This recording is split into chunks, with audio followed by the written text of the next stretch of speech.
नाज़रीन काम ख़बर कागा कंदा हलो त अवामी प्रेस क्लब मलेर कराची जी चूंडियल नई बॉडी के अवामी तहरीक मलेर पारां आजाणो ॾिनो वियो ऐं खेनि एज़ाज़ में तक़रीब कोठाई वई।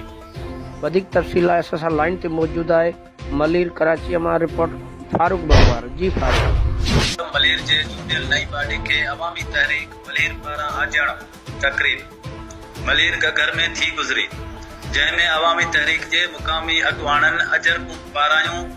उन मौके ते अवामी प्रेस क्लब के अॻूणे सदर सामी मेमण, सदर जावेद जोखियो, जनरल सेक्रेटरी जामी मेमण, नायब सदर गुलाम अली गूंदर ऐं ॿियनि तकरीरूं करे अवामी तहरीक मलेर जे साथियुनि जो शुक्रियो अदा कयो।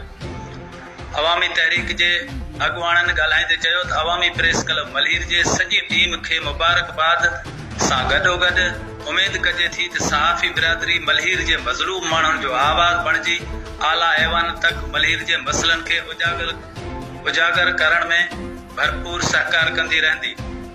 मलेर रिपोर्ट फारूक बंगवार।